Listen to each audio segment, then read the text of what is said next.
Ladies and gentlemen, I am your co-host tonight, Kevin Dinneen, and thank you. Welcome to The Light at Night with Lindsey Dinneen.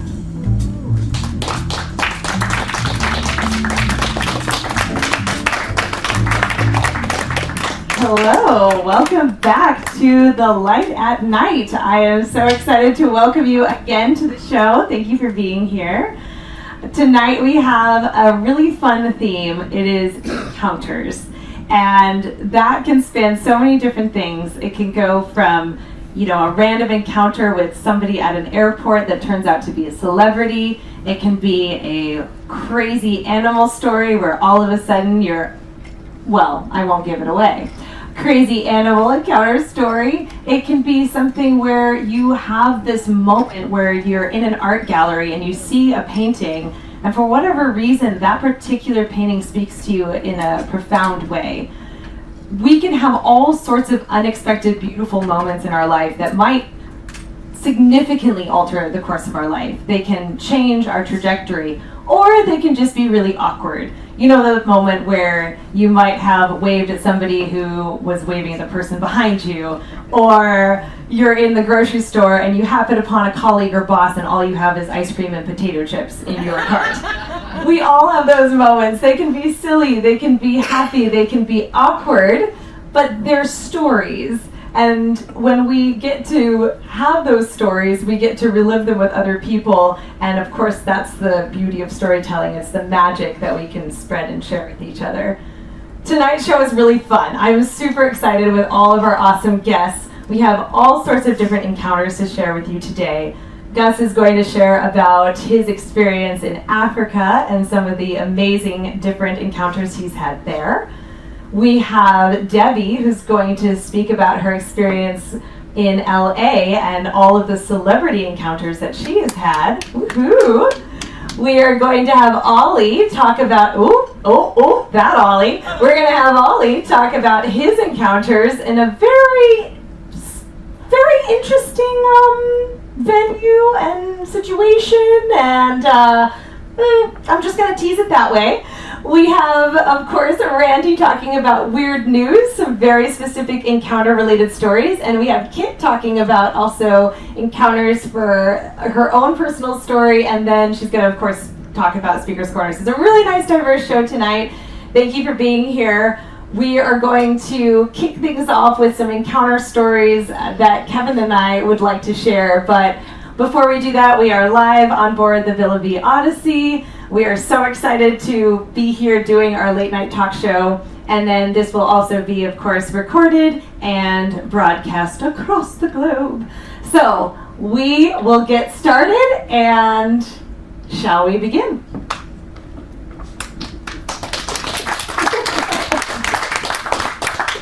So I'm going to kick things off with a story that happened. This was 2018.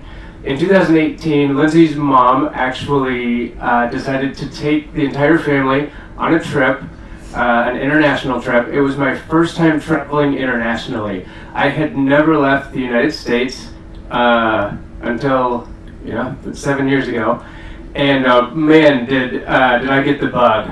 And obviously, we're here. So she grew up.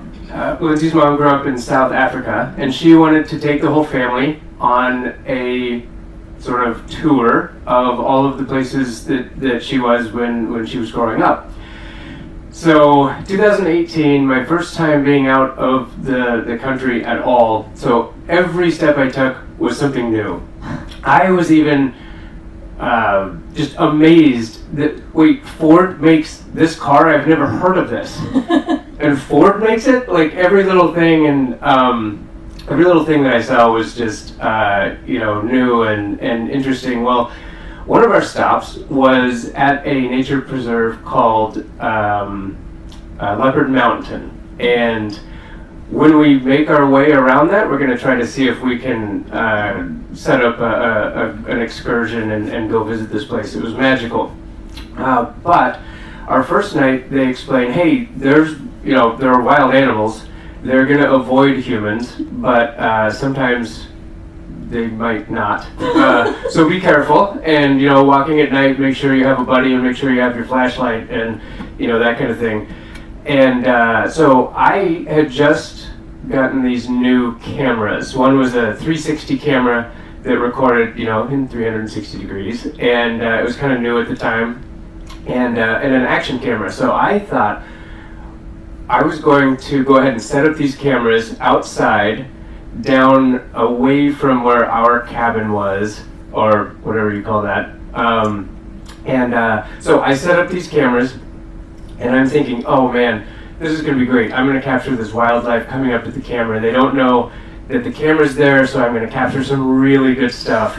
And this is going to be great. Well, while I did that, so that's the first thing that I did when we got there. We get into our cabin, and of course, I'm like, I gotta go place my cameras places. Yeah. While Lindsay's unpacking and doing normal stuff that you do. And so I set up my cameras, and then I'm coming up this steep hill to come back around to the entrance of the cabin. I can't go this way. There's like a ravine, and I didn't want to fall into it. And so I come around the corner of the cabin, and I'm just walking along. I come around the corner, and I am face to face with a wildebeest. Oh my God. When I say face to face, I don't know if I remember feeling the breath from the wildebeest's nostrils. It turned to me, and we were face to face, and horns were, and I was frozen. And the wildebeest was frozen. We were both like, what is happening? I'm sure the wildebeest is not used to people, running around in that area. Yeah. And so I freeze, the wildebeest freezes, and also it's up on a hill, so its head is sort of down, and we're eye to eye. And it was so intimidating, and I was like, oh, this is how it ends. I'm getting trampled.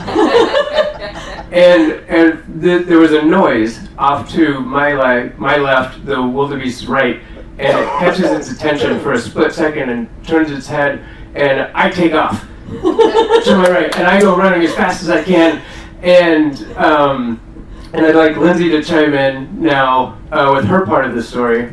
Okay, so meanwhile, I am sitting in this cabin or hut or whatever it is, and I know what's going on. Like, I know he's going to be placing these cameras, and so I see him, and I'm sitting in a place where there's a beautiful wide open window. And the first thing I see is him just, in very normal, leisurely pace, gonna go check on the cameras or whatever he's, up to. And so just very nicely kind of walks by the window very slowly. And then the next thing in my mind that happens in like a split second is I have never seen this guy hightail it faster in my entire life than when he is this bolt of light just flashing by the window. And I was like, what is going on? Are you okay? And it turns out that there was a wildebeest encounter. Yeah. As one stumbles upon. Yeah. It was also surprised. We were both just like, what are you doing here right now? Oh. So that's my first encounter story for the night. Yeah. Yeah, and so I wanted to share an encounter story. Of course, there's so many that come to mind, but one of the most impactful ones for me, not as much, I suppose, on the funny side, but as in terms of, I still think about this today. I used to work at a bed and breakfast. I was an innkeeper for a number of years and managed the place when the owners were absent. And there was a time where I was in a situation where my grandmother on my dad's side had recently passed, and because of life circumstances I couldn't go back and do the funeral, and it was happening that night, and I was still at the inn, and I was working, and it was a really hard night, but the show must go on, right? And I had a job to do, so I just kept going, and I was okay. But then I encountered a couple of people who came in. It was a couple I hadn't met before, really sweet folks from Iowa who just had, just were really friendly folks. They came and we chatted, and they asked about some recommendations for local restaurants. And I said, hey, there's one that's within walking distance. It's awesome. They have the most amazing lamb lollipops there, and if you like lamb, you should go get it. And so that was kind of all that it was at the time. They ended up taking my recommendation. When they came back, they had purchased a little lamb lollipop entree for me. And so they give it to me, and I just had this moment of, they had no idea before that moment, like how much that could possibly mean to me. But in that moment, this chance encounter with a random couple meant that they saw me in a way that, it was just food, but it wasn't just food to me. It was this amazing moment of them reaching out and saying, hey, I see you. And frankly, as an innkeeper, as somebody on staff, there were many, many times where I didn't feel seen. I felt very just sort of blending into the background, and people kind of, there were lots of wonderful guests, but there were lots of ones that sort of treated you like, oh, you're beneath them or whatever. And so this couple had this amazing moment of reaching out and giving me something that in their minds probably wasn't all that big of a deal, but in my mind it was everything. And what's ironic is later on I found out that they owned a bakery, and one of my duties as an innkeeper was to make cookies every night. So I had made these lovely cookies and set them out, and they said, if there was any chance that they could have poached me, they would have done it in a heartbeat, which I thought was the most wonderful compliment, because I'm not a chef, I can make cookies, but I don't consider myself proficient. And so it was this wonderful, this moment, and they just kept coming back, and every single time we got to have these moments of connection. And it's so crazy how sometimes those tiny little moments that you don't realize are going to make any difference in someone's life can make such a profound impact. And anyway, I just wanted to share that story and shout out to them.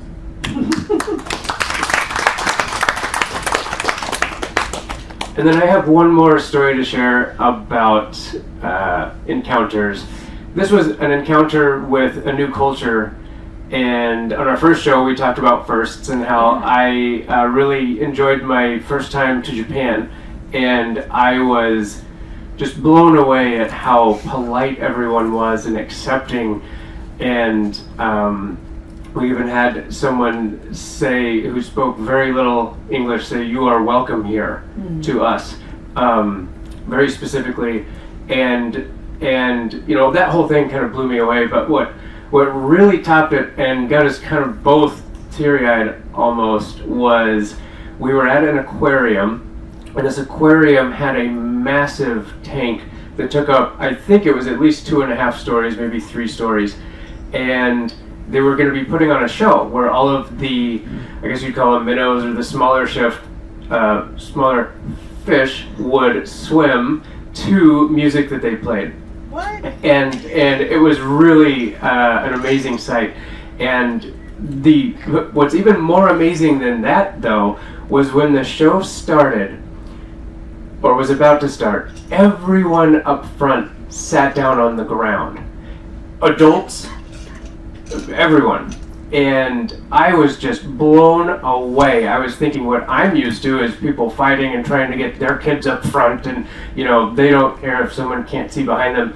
And but this culture of caring about everyone else, and the people who might have gotten there late or whatever still deserve to see a show. But the funny thing about it was so huge that we all had enough to see. But that didn't matter. They were just being polite. And that encounter really kind of surprised me. I'd never seen anything like that in a public setting. Yeah. Adults just sitting on the ground, making sure that everyone could see well. So. And having a wonderful time together. Yeah. Yeah. It's a beautiful story. Yeah. All right. Well, let's welcome to the stage our very first guest, Mr. Gus. Thank you for being here. Thank you very much. Excellent. All right, Gus, you have a very unique background. Can you first talk about how you grew up? Yes, I was born and brought up in Uganda and went to school in Kenya. Now, the reason I was born in Uganda, my father originally emigrated to Uganda in 1932. Yeah. My grandfather was working in the oil wells in Venezuela, and decided it was time to move. So he decided he was going to set up a business in Nairobi, in Kenya. But he found there was too many people there, so he moved off to further along into the darkest Africa, into Uganda. Yeah. Now, my father at the time was studying geology and surveying in Edinburgh University, and he eventually decided no, he didn't want that, so he trekked out to Uganda in 1932 and started surveying the impenetrable forest down near Rwanda-Urundi, which is the southwest corner of Uganda, and started surveying all up there. And he would take safaris from Mombasa. Yeah, he would take the Hollywood elite from Mombasa on safaris, and they all insisted on going on the railway, because of the lions at the time. So he would take them up to Nairobi, and then he would do the conventional safari on vehicles and that, and across Uganda to Congo. Then he would drop them off there. Then also, within all the surveying, he knew where all the gold, oil, and things were. At the start of the Second World War, he went back to UK, and became a hurricane pilot, Wow. and because they were learning about radios and things like that, and one of because with the valves, the insulator was mica, which is they said they were very, very short of mica, but my father knew exactly where all the mica was in Uganda, so they sent him back to Uganda to ensure, Wow. that the mica was secure, Yeah. because they knew that the Germans were in that area. Oh, wow. Because Germans used to be in Tanzania, Tanganyika, so he was sent back there. Also, during the war, he also set up a camp for the Polish prisoners who had been Stalin had given them to Britain to send, and a lot of the Polish prisoners went to India, and a lot started to come to Uganda. So he set up a camp, to feed them, and he was he had animals given to him, the Africans, when they found lion pups, they would bring it to him. So he ended up with two lion cubs, that would sleep in his bed, nice and small, sleep in his bed, until they grew up and they started to spread out, and the thing was that where he was living at the time, they were mostly mud. The houses were built of mud. So on the door handles, the lions could open the door, open it and push. Open the doors, until they came to a door that opened the wrong way, and they would just smash the door. So eventually those two lions were sent off to Kenya. There was someone taking old lions, and this was long before Joy Adams, long time before. Then during the camp time, they also brought in a cheetah, cub that slowly grew up, and they had that cheetah between two big trees on a long, long hawser. Yeah, Mhm. yeah, and she could run around. Yeah. Dad at the time had a little terrier. Oh, Yeah, this terrier used to love to yap at Sally. She was called Sally, Yeah. and she knew exactly just where to step on that line where Sally couldn't get her. Oh my Yeah. gosh. Then one day, Sally was right down at the far end. Yeah, this thing sat on his normal place, started yapping. Yeah, Sally picked up, ran all the way straight.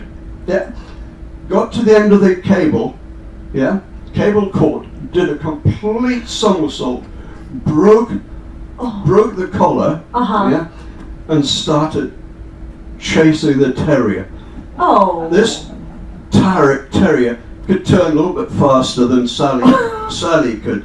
So they were going through all the camp, yeah, racing, turning, yeah, until Sally missed one turn and went straight into the chicken coop. Oh no. And decided, I think I'll stay. Yeah, I'm not going any further.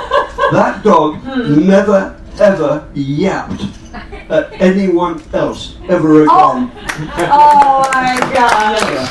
That's awesome. Now, my mother, well, what was going to be my mother, she was the cook in the camp, and they had brought a little buck, yeah, and she was looking after it. Yeah. And when my mum was peeling potatoes or apples, she had to peel it all in one.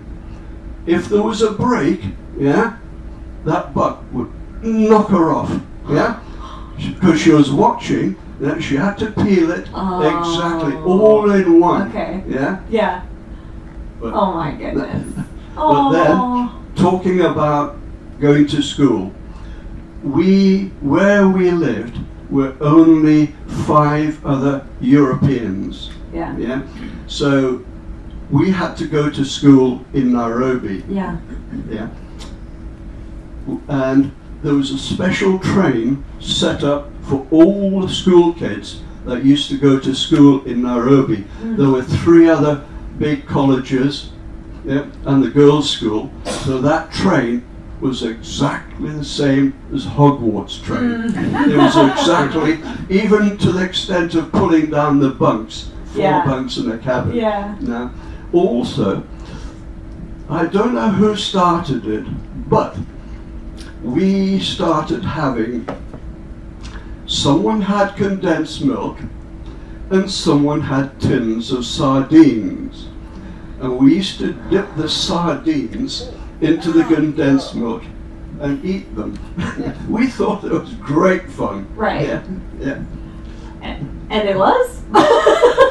I've never Well, you've tried. survived. I've survived. Yeah. And of course, with all the school kids on the train, we used to fill up this basin, the sink, yeah, and the workers on the line used to stand to one side when the train was going past. Yeah. And of course, as they were going past, we used to pull the plug out, so the water went straight out sideways onto them. But hey, that was kids. I started boarding school when I was 7, yeah, and the boarding school was absolutely brilliant. We thoroughly enjoyed the school. It was good fun. Excellent. Well, thank you, Gus. Thank you for sharing about your experience in Africa. Oh my gosh. Okay, so we have just a little fun game, and we'll have to see how we do because this will be trying for both of us, I think. But Kevin, could you share a little bit about what to expect with this endeavor? Yes, so these are, think about different types of encounters. You're going to see an image on the screen that is blurry. And the first person to guess correctly what the scene is, what type of encounter it is, will get a point. And so it's Gus versus Lindsey. Oh boy. Here we go. So here we go. Okay. All right, here comes the first one. All right. Oh, it's very hard That's to see. very blurry. Yeah. The lights are affecting it a little bit.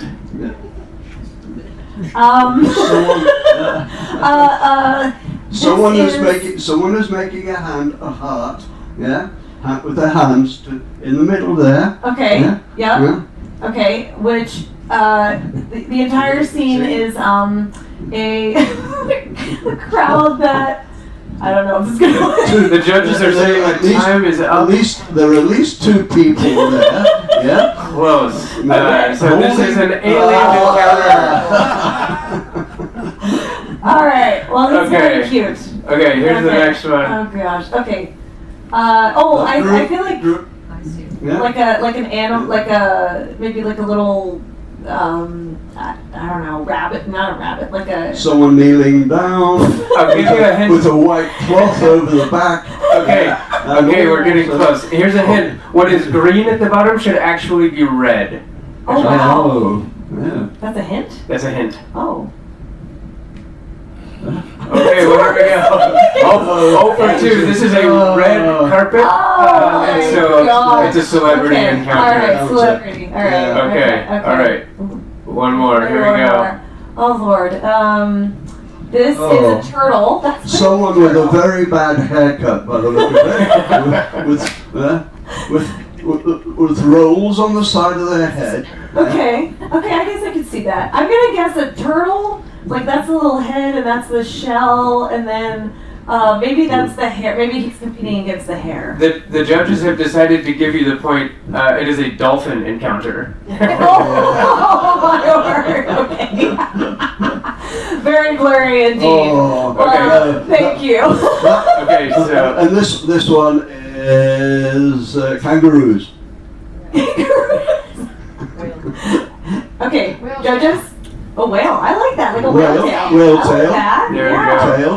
Yeah. This is a Oh, whale nice Nice job. one. All Nice right. one. Excellent. All right. Well, thank you so much, Gus, for indulging me on that fun, very entertaining portion. Thank you so much for sharing your stories. Thank you. Excellent. All right. Next up, we have Debbie, who is going to share about her celebrity encounters, which is very exciting. Woo! Welcome to the stage, Miss Debbie.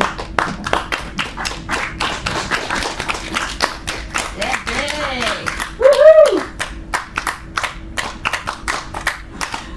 Thank you for being here. Thank you for having me.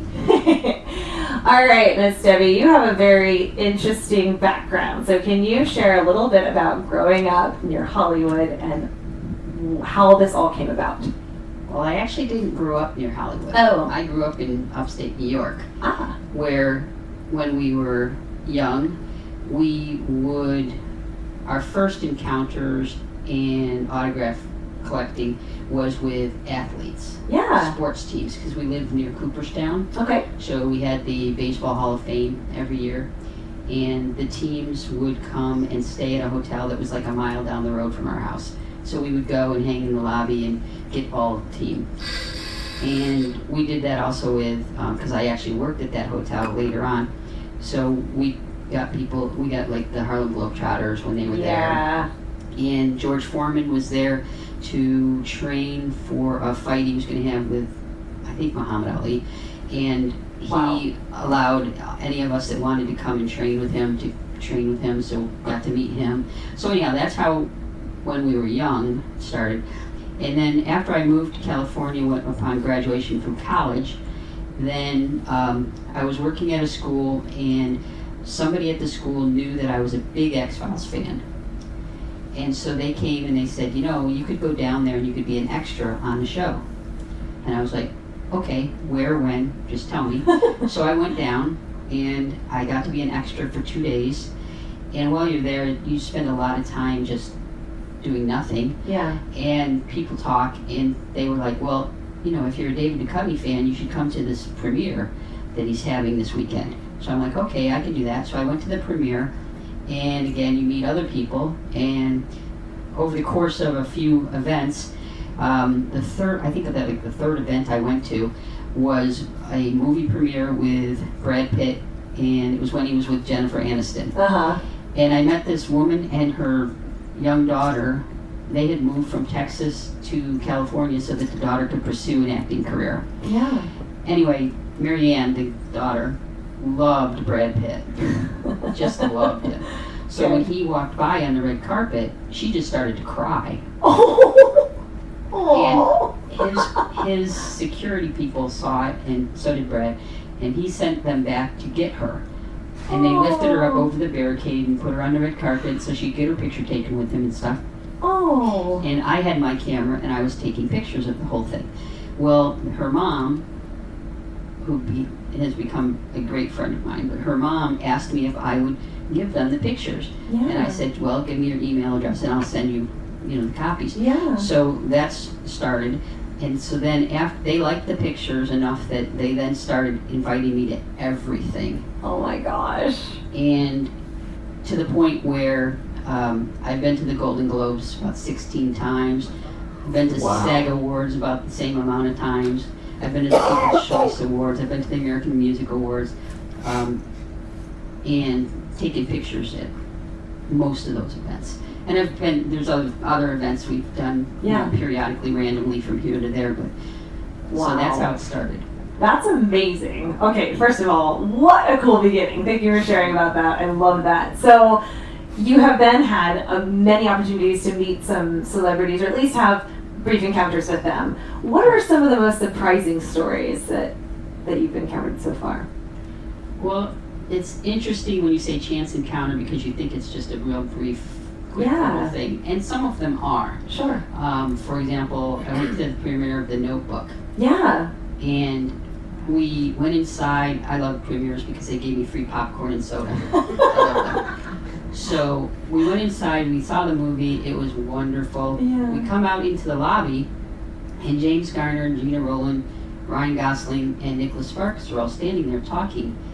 And we went up to just say, thank you, that was a great movie. Yeah. And everybody's crying. Oh, right, of course. Because it was a very sad, sad, emotional movie. Yeah. And it was kind of funny because all the other male celebrities that were there were instantaneously putting on sunglasses. No one wanted their picture taken looking like they'd been crying. Right. Well, so the four of them are standing there, we said how great it was, and it spontaneously breaks into this group hug. So I can say I have been hugged by James Garner. Woo! That was a surprising one. Okay, yeah. Other times, it's surprising how much an actor wants to be recognized. Really? They may say, oh, don't bother me, but they really do want to be recognized. Yeah. I mean, Cheryl and I were sitting at a bus stop on Wilshire Boulevard, right across from the Academy of Motion Picture Art and Sciences. Yeah. And this old man came walking down the street. And he walks in front of us, and he gets past me, and I turned to Cheryl and I said, he's an actor. And she says, who is it? And I'm like, it'll come to me. Well, he proceeds to stop about 5 feet from where we are, turns around and comes back. Oh. Walks back in front of us. And so this time I'm looking at him closely like, okay, gotta know who he is. And so he gets just a little past us and Cheryl says, who is it? And I said, well, I know he's on McKay, who was on McHale's Navy. She goes, what's his name? And I said, it'll come to me. He stops, turns around, and walks back. And I'm like, okay, I know he can hear me. Yeah. And I know he knows I'm trying to figure out who he is. Right. So he's walking up to us, and I'm looking at him full in the face, and he's looking at me.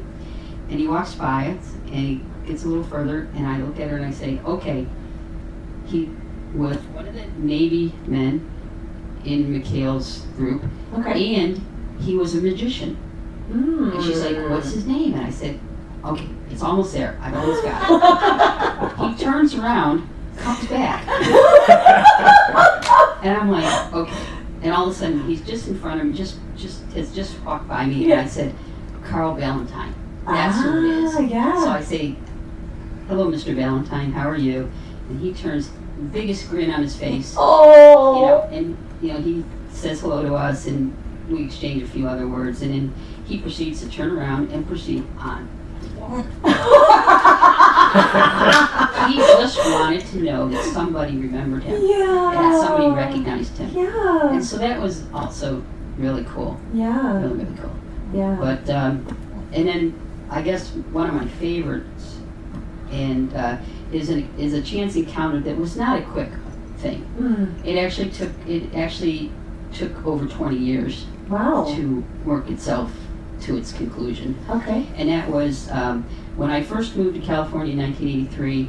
I was working at a school, and at lunchtime, I noticed that there was no place to eat. People were just, like the nuns were just grazing on the fruit that was in the trees. So I asked if I could bring my propane cooker and make hot dogs. Yeah. And they were fine with that. Yeah. So every day at lunch, I would cook hot dogs and sell hot dogs and sodas or water, beverages. Yeah. And I made enough that summer to pay for my mom, my dad, myself, and my little sister to go to Hawaii. Okay. Wow. That's amazing. So, yeah. So we went to Hawaii, and the first day we were there, we decided we were going to rent a car and just do a drive around the island just to kind of get a feel for the lay of the land. And while we're in the lobby waiting for the car to arrive for us, the concierge says, "Are you Tom Selleck fans?" Well, we watched Magnum, so of course we are. And he goes, "Well, don't forget about it because you're not going to see him." And my first thought was, well, then why bring it up? Right. Exactly. You know, that wasn't what we came here for, but why did you bring it up if, Right. if you're then just going to tell us we're never going to see him? Yeah. So, okay, we proceed to get the car. I'm driving. My dad's in the passenger seat. My mom and sister are in the back seat. And we're driving down Waikiki Beach, and then we get past there, and I don't know if I'm still on. There you go. but There you go. we get to Kapiolani Park, I think is what the next park is. Yeah. And my little sister says, "Hey Debbie, isn't that Tom Selleck?" And I'm like, "Yeah, ha ha ha." And she's like, "No, I mean it." So I look over, and it was. And so I will say, I didn't even park the car. I just said, "Dad, grab the wheel." I bailed out my side. Carol and my mom bailed out their doors, and we raced over to the park. Okay. And we proceeded to watch them film a couple of scenes. And the first scene was... Mouse chicken. The first scene There you was he's driving his Ferrari, and he's dropping the guest star off at this building that's supposed to be the hotel. Yeah. So, okay, he drives over, he drops her off, and then he pulls out from the curb, and he comes and he's parks the car right in front of me. Okay. Well, I'm taking pictures the whole time. Right. So he leans out and goes, "Did you get a good one?" He's like, "I don't think you had a good angle. So let me try it again." So he backs the Ferrari up to where he was, and then he pulls out again, and this time, you know, he's looking at me and smiling and a good angle. So, okay, I got those pictures. So then we also took a couple more pictures when he was standing near the craft table with the man who it turned out was his brother, another tall, handsome man. But anyway, so I had these pictures. Now, let's fast forward 20 years, Wow. and my friend Cheryl calls me, and she says, "Hey, Tom Selleck's going to be on the Tonight Show. Do you want tickets?" And I said, "Sure, yeah, okay." It's going to be the next day. So the next day I take off from work and I go down there, and I have my lawn chair and a sign. And it says, "I've been waiting 20 years, Tom, can you please sign?" And so I set myself up over next to the driveway of the studio because I don't know if he's one of those actors that's going to come and rehearse or come early or whatever. And I thought, I'll try and get him on his way in. Yeah. So Cheryl comes and she goes, "Okay, I got the tickets. I'm going to go home." She lived like a block away. She goes, "I'm going to go home and then I'll come back later." Okay, great. She comes back around 3 and she walks up to me and she says, "Hey, I just want you to know that," well, meanwhile, I should tell you that I'm sitting there all day. Yeah. And everybody that comes to that studio comes and stops and to see what's going on. Yeah. Jay Leno comes over, wants to know what's happening, and I show him the pictures. The music guy, the hair and makeup, different production assistants, everybody comes over. So I'm like, okay, this is going to work. This is going to work. Yeah. So Cheryl comes at 3, and she says, "Oh, by the way, if he comes in from this angle, he can't see the sign. You can't read the sign, so you might want to change the angle of the sign." So I said, "Okay." So I stand up, and I turn myself, and I've got the sign, and I'm changing the angle of the sign, and this yellow convertible sports car drives by me up the driveway. And I'm like, you have got to be kidding me. Because it's Tom Selleck. I'm Right. like, oh my, I've been here all day, and he comes right now, so he didn't see the sign. So now Cheryl's like, well, you know, he'll see it, I'm sure he'll see it. And I go, no, I can't go inside now. I said, what if he's one of those guests that just comes, plugs his project, and then leaves? Right. I can't go inside. Right. So she's like, all right, well, she'll go inside, and then she'll come back after the show. I'm like, okay, great. So about an hour later, she comes racing around the corner, and there's all these other people following her, racing around the corner as well. And I'm like, what is going on? She gets to me, she goes, everybody told him he has to stop for you. They talked about you. They talked about you. They kept saying, stop. She goes, he's going to stop. Yeah. Because everybody told me. Yeah. So I'm like, okay, well, let's see. So then I see the yellow convertible come out. It stops right just past the Yeah. security guard station. Yeah. And he rolls the window down, and he goes, Oh. so I'm like, okay, so Cheryl and I race over to the car. Right. And he goes, I understand you have some pictures you want me to sign. And I said, yeah. So I hand them to him, and he goes, wow, these are a long time ago. And I go, yeah, 20 years. Oh. So he signs them both, autographs them both very nicely. And then he says, oh, and I have something else for you. And he hands me the press packet for the movie that he was there to promote. And he had signed that as well. So I'm like, oh, this was fantastic.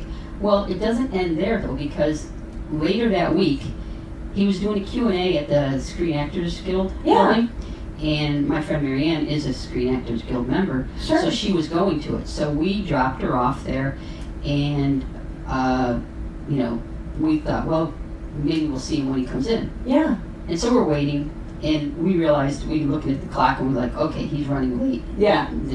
He's not stopping or anything, Yeah. he's just running late. Yeah. So we're talking to the Samoan bodyguard, and he's like, yeah, he won't be able to stop because he's running late. And we're like, that's fine, that's cool. Well, he comes and gets out of his car, and he walks by us quickly, and he says, I can't stop, I'm running late. Yeah. Yeah, okay, we know that. So he goes inside, and Cheryl and I turn, and we're going to go down the street and to a restaurant and wait till it's over so we can take Marianne home. Right. And the Samoan guy comes out, and he goes, hey, Debbie. And I turn around, he goes, yeah, come with me. So I'm like, okay. So he takes me inside to the room where they're having a Q&A, and he sets me down in a chair in the front row center. And then he leans over and he goes, now, when this is over, don't leave. Okay. So I get to listen to the whole Q&A, and when it's all over, everybody leaves the room, and I'm just sitting there going, okay, I don't know what to do now.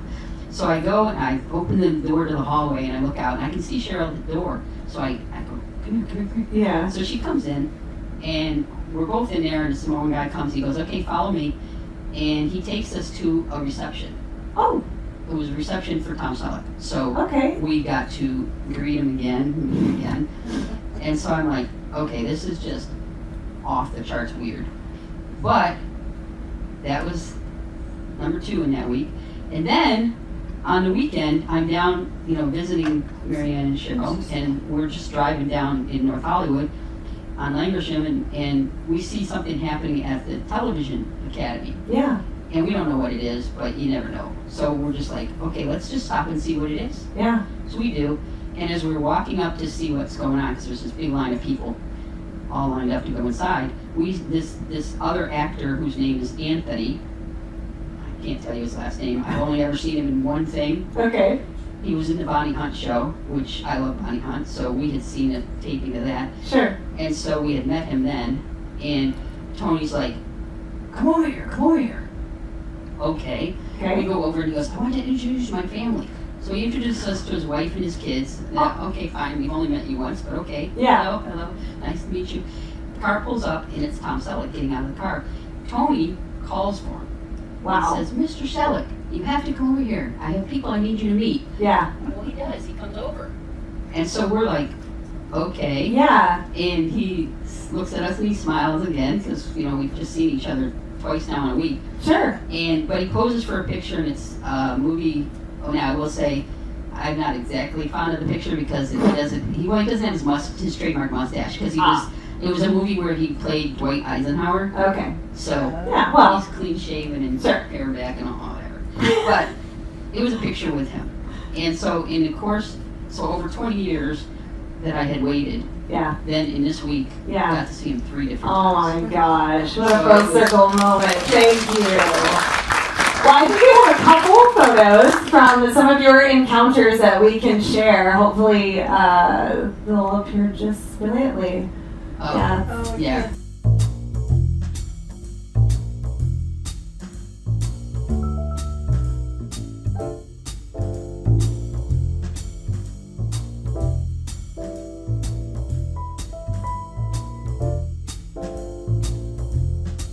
Robert Patrick, Terminator 2. Kyle somebody or other. From The Office. Yeah. From Lost. Yep. Now that was in an airport. I was on my way to Europe. And Oh he my happened to be. goodness. I was waiting at the top of the escalator for my mom and my brother Yeah. arrive, and I saw him coming through TSA, and I'm like, wait, isn't that Ben Affleck? And when he got to the top of the escalator, and I saw for sure who it was, Yeah. I just asked him. I said, I know you're, On your way. on your way, Yeah, and yeah, probably yeah. busy, blah blah blah. Yeah. But if you have a spare minute, can I just get a picture with you? And he looked and he said, well, you're going to have to come into the store with me first. So we went to the little gift shop and whatever he got. And then he came over and he was going into the United Club and he asked his assistant if she'd take the picture. Yeah. So that's where that came There from. you go. That's so lovely. Well, thank you so much, Debbie. So appreciate you. Wonderful. All right, Mr. Randy, are you ready for your weird news? Almost. Excellent.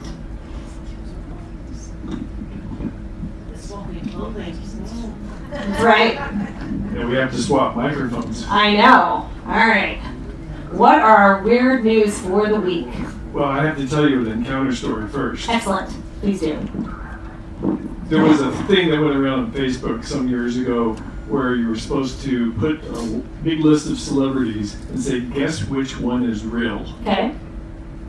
And I had thought about celebrities I had met, so I said, I'm going to do it a different way. Here's a Okay. list of 12 celebrities. One of them is fake.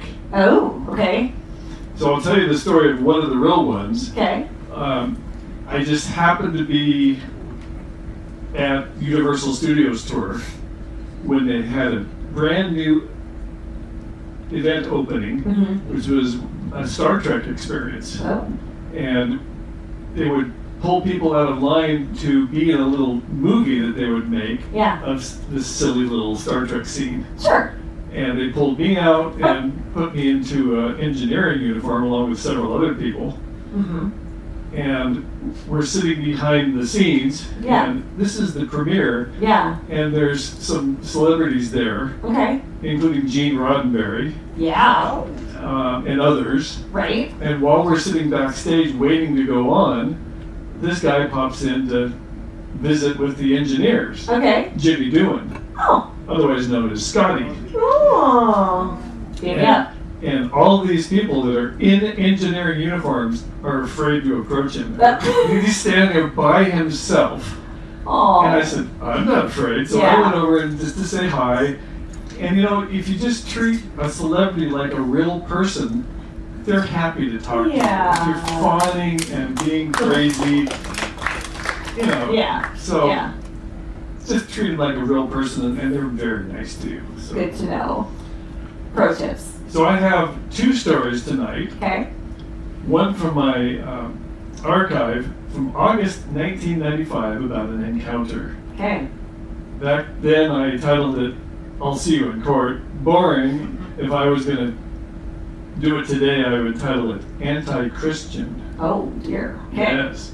So in 1993, a blind man learning how to work with a guide dog in a mall in Tampa, Florida, encountered the Reverend William E. Christian and his wife, Carolyn.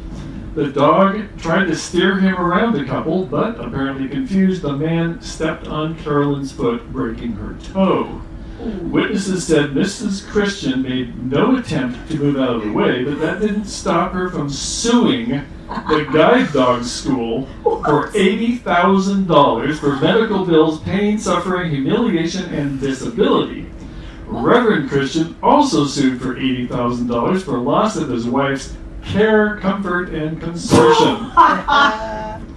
But when news of the lawsuit hit local newspapers and radio talk shows, mounting public outrage prompted the lawyer who filed the suit to withdraw it and says his firm will donate $1,000 to the guide dog school. And I tag that there's nothing like the light of day to make the roaches run and hide.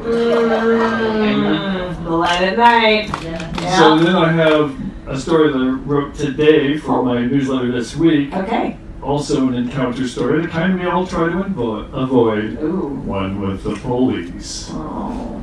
I titled it, Stay on the Sidewalk. He didn't look like he was speeding to me, said one witness who whipped out her phone to video the situation. Others did the same thing, bringing multiple angles of view to Casper Lincoln being pulled over by police in Prince George, BC, Canada, because he was on a busy road. The officer duly recorded vehicle information on the resulting citation. Vehicle make, Power Wheels. Model, Barbie Jeep. Color pink, license plate none. He had borrowed the toy electric car from a friend to run to the store. It belongs to the friend's young daughter. Police found Lincoln's license is suspended and noticed he appeared inebriated.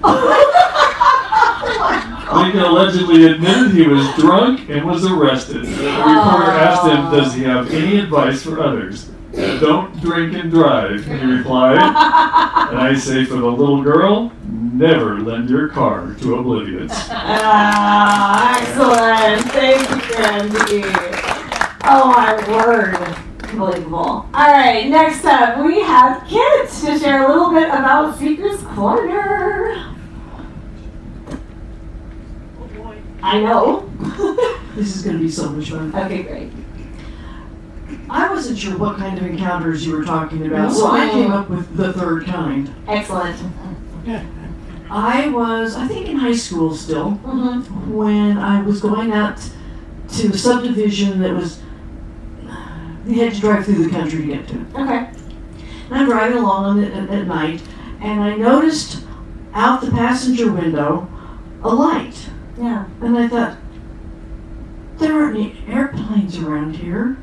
And I looked and I listened, and it followed. I'd slow down, I'd speed up, and it just kept pace with me. Yeah. I was really weirded out. Yeah. I went and had a good time with my friend, and when I saw my grandparents the next day, I said, Grandpa, I saw this really weird thing, and I described it to him. He goes, that's just a will-o'-the-wisp.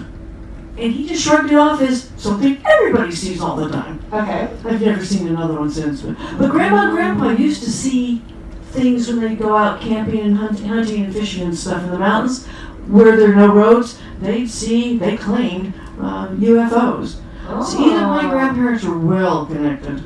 Or taking drugs I've never heard of. Anyway, so that is my encounter story for you. All right. I was going to tell a few of the Speaker's Corners events that we've had that felt like encounters. Wayne Heiser was doing some of his indie films, and there was one he did that felt like an encounter. Oh. And I'm not sure I'm remembering it. I was so terrified, I'll say, that a Barbie doll with dripping blood out of her mouth chasing him. I don't know, it was an encounter for sure. Yeah. Anybody remember that one? Yes. Okay. Yeah. Several of us are traumatized. Yeah. And then Daryl Karp told a story of his Kybera Foundation. But as he went on with that, the man that he was supporting for the foundation to support orphans, I was afraid Daryl was going to have his own encounter with this guy who turned out to... People kind of quit showing up. They kind of appeared up, woke up dead sometimes. Daryl was not one of those, but so that I thought was a wild encounter. Yeah. Gracious. Yes, gracious. Do some up. So the next Speaker's Corner will not be an encounter. Okay. Probably. Okay. Randy Cassingham is going to talk this coming Thursday. Okay. And the title of his talk is How to Save a Ton of Bandwidth and Avoid Upcoming Overcharges. Overage charges. Y'all need that. So If you want to learn about saving money, come to Speaker's Corner. Now's your time. All right. Thank you so much, Kit. Thank you. All right. Last but absolutely not least, we have the fabulous entertainment director extraordinaire, Mr. Ollie. Hello. Hello, Gav. Just put in still with me. Yeah. I'm really good at this, promise. So like you're the entertainment director. I know. There we are. I made it. Ollie. Hello. This is fun. Right? It's nice to be on the other side of this. All right. 18th birthday. Right. Okay. Yes. Set the stage. So, as some of you or many of you may know, actually, Lindsay and I have very similar backgrounds.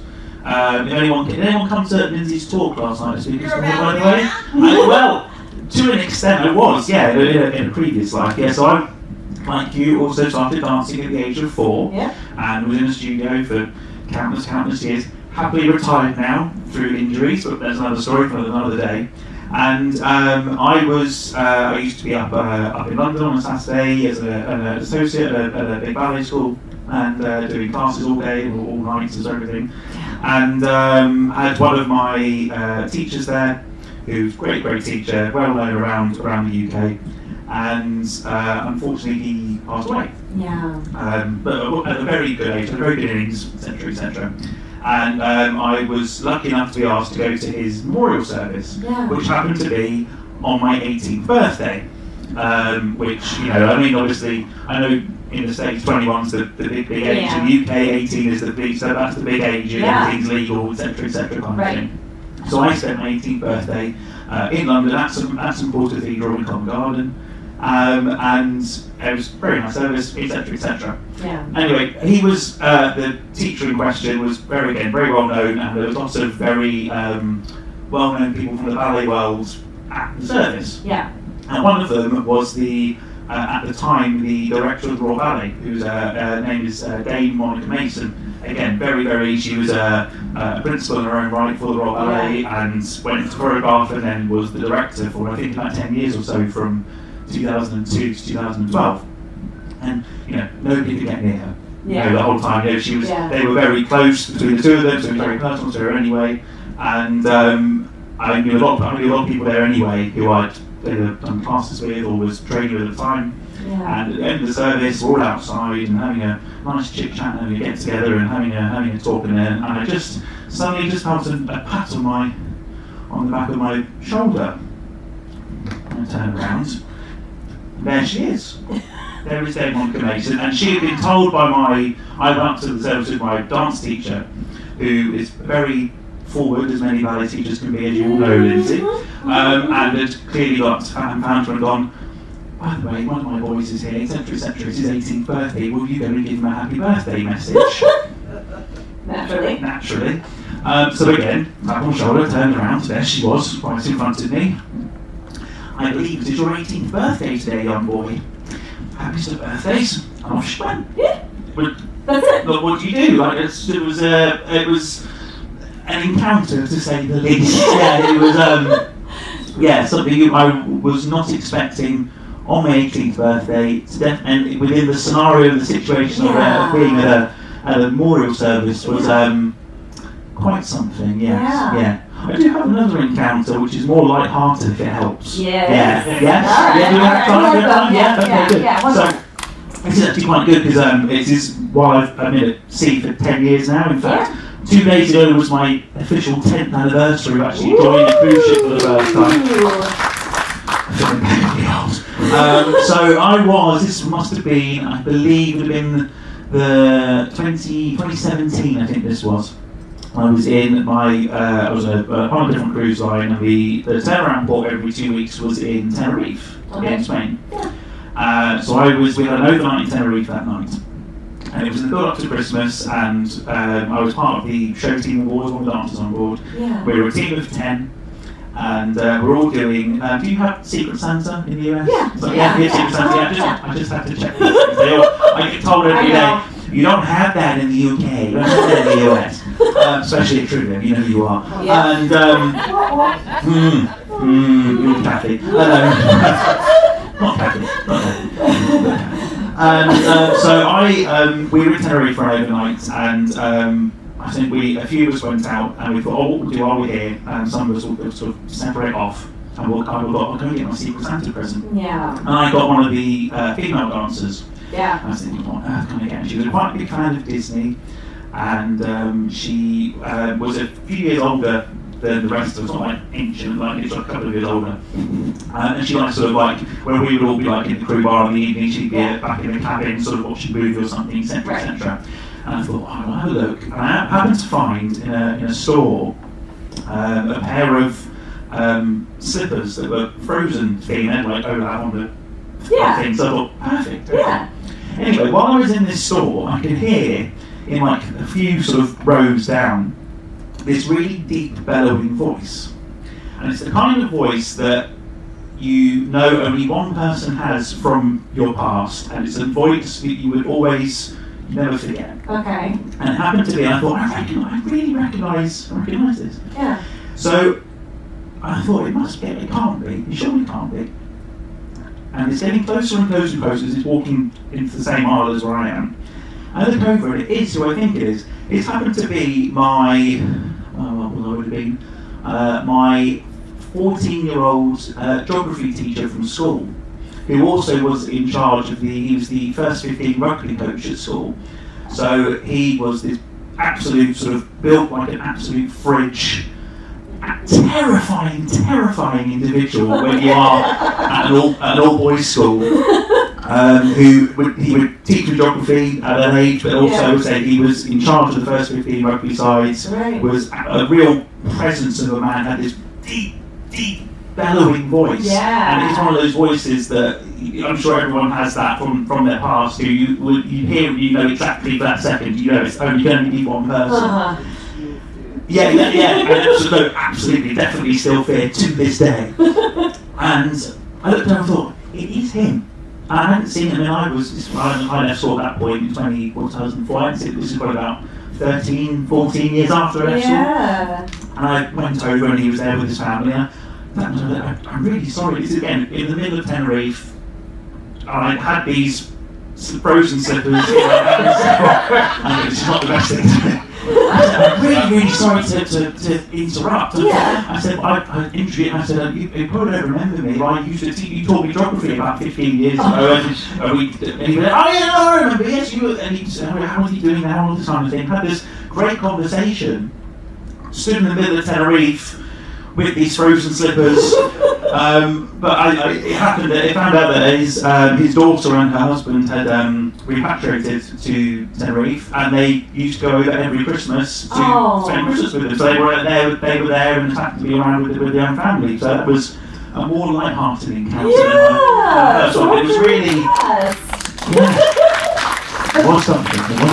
But the question is, was it kind of like re-traumatizing, or was it nice to see? Oh, it was nice. Okay. Yeah, no, it was nice. No, it was always, as you can clearly see, everyone who watches or is a fan of rugby, I'm clearly built for it. So I always played the position of winger, which was just there to run and get the ball and run. Excellent. So which was far away, but for my own sake, I would have been broken about 3 days. Right. Awesome. Ollie, thank you so much for joining us. Thank you. Ollie, you got Yeah. All right. Thank you so much, everyone, for joining us. We are so excited. Next week is going to actually be our 1-month anniversary of the show, which is wild to think about. So, There is some murder mystery happening as well, so if you're signed up for that, please go enjoy it. That's going to be an absolute blast as well. But if you are on the wait list or don't have a chance or whatever, we will also be here, so we're happy to welcome you to that as well. And in fact, we're going to do like a little fun celebratory thing. Do you want to explain a little bit about it? Sure. So when Lindsey and I hadn't been together for very long, and she had a successful first interview at the local college to teach dance for the college, And the first interview went great, and so I said, I'm gonna come, we'll celebrate, and I'll stop by the house. And so I stopped and picked up some bubbly. It was the cheapest stuff that they had, and I'm sure it was like 90% sugar. It was peach flavored. And so I showed up and I said, I got the best $6 bottle of wine that they had, and it was like Andre or I don't remember the brand. But anyway, so we celebrated, and ever since then, and sort of like it was so nice. She hadn't gotten the job yet. Spoiler alert: she got the job eventually. Yeah. And but this was sort of a nice learning experience, and of how great it was to celebrate even the steps and the small wins. And so we made that a habit. And it was nice because it was a cheap bottle of wine, so it wasn't like we had to get dressed up. We didn't have to do anything. The occasion was just this little, $6 bottle of wine. And so we wanted to include you all in that. We picked up the best $4 bottles of wine that we could find. In Japan. It's actually better than what we started with. Yeah. So we say that tongue in cheek. Yeah, so we'd like to invite everyone to join us next week. We'll do a special toast to celebrate the 1 month. Well, a little milestones along the way.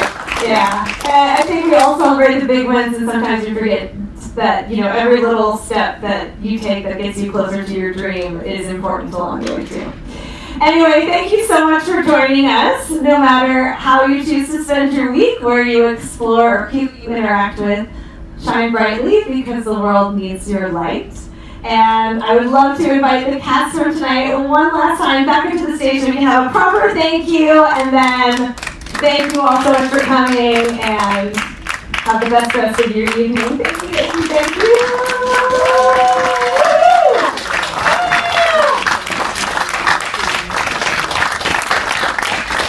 Thank you again for coming. Have a great week.